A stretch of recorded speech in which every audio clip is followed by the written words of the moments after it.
ఈరోజు వస్తూ ఉంటే ముఖ్యమంత్రి గారి స్పీచ్ వినుకుంటూ వచ్చినాను. నేను ఇప్పుడు ఉస్మానియా యూనివర్సిటీ పోయిన తర్వాత మాట్లాడుకుంటూ వస్తున్నారు, మాట్లాడుతుంటే వింటూ ఉన్నాను. నేను అనుకుంటే ఏమన్నా అపరిచితుడిలాగా, అప్పుడప్పుడు కేటీఆర్ గారు అంటుంటాడు ఆయన అపరిచితుడిలాగా మాట్లాడతాడని. ఆయన స్పీచ్లోనే ఈరోజు మాట్లాడుతున్న దాంట్లోనే మొదట్లో ఒకటి మాట్లాడాడు, తర్వాత ఒకటి మాట్లాడాడు. నిజంగా చాలా ఒక ముఖ్యమంత్రి స్థానంలో ఉండి ఏం మాట్లాడుతున్నారో కూడా అర్థం కాకుండా మాట్లాడుతూ ఏదో అధికారం ఉందనే మాట్లాడుతున్న సందర్భంలో బాధ అనిపించింది. అయ్యో 2 సంవత్సరాలు వెనక్కి పోయినామే, 2 సంవత్సరాలే పోయింది పవర్ అనుకుంటున్నాం, కానీ 10 ఏళ్ళు వెనక్కి పోయింది తెలంగాణ. కేసీఆర్ని బొడగొట్టుకొని ఎంత తప్పు చేసినామని ఆలోచన ఈరోజు అందరికి వస్తూ ఉంది. ఈరోజు ఏదైతే ఉస్మానియా యూనివర్సిటీ పోయి ముఖ్యమంత్రి గారు రిబ్బన్ కట్ చేసి ఆ స్టోన్ ఏది వేసుకొని వచ్చున్నారు, నాకు ఏమర్థమైందంటే మొన్న మన చంద్రాయణగుట్టలో ఒక ఫ్లైఓవర్ ఇనాగ్రేషన్ చేసిండు. ఆడపోయి కూడా ఫౌండేషన్ వేసింది, మొదలుపెట్టింది కేటీఆర్ గారు, కేసీఆర్ గారి నాయకత్వంలో. అయితే ఇనాగ్రేషన్ చేసి ఆడ మళ్ళీ కేసీఆర్ని తిట్టేసి వచ్చాడు. ఎల్బీ నగర్ ఫ్లైఓవర్ దగ్గర పోయిండు. అక్కడ పోయి కూడా ఫ్లైఓవర్ కట్టింది ఎవరంటే కేసీఆర్ గారు కట్టారు, కేటీఆర్ గారు ఆలోచన. అక్కడ రిబ్బన్ కట్ చేసి మళ్ళీ కేసీఆర్ని కేటీఆర్ని తిట్టేసి వచ్చింది. నాకు ఏమర్థమవుతుందంటే మనం పూజలు చేసుకుంటుంటే ఏం చేస్తాం, వినాయకుడు పూజ చేస్తాం.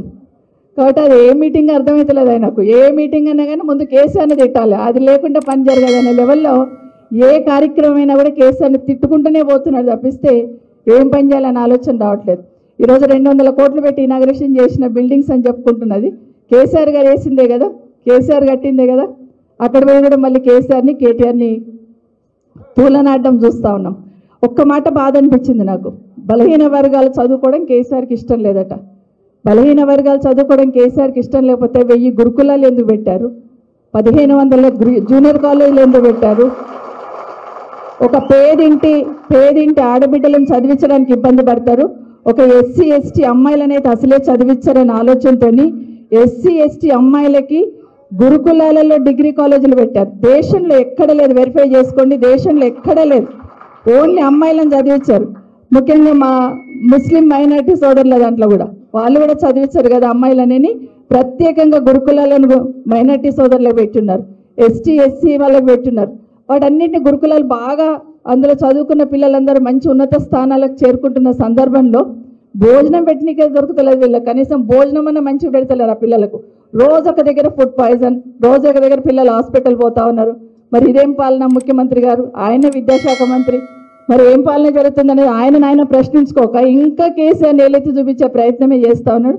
ప్రజలు ఇప్పటికే గమనించున్నారు ఈ రాష్ట్రంలో ఏం జరుగుతుంది.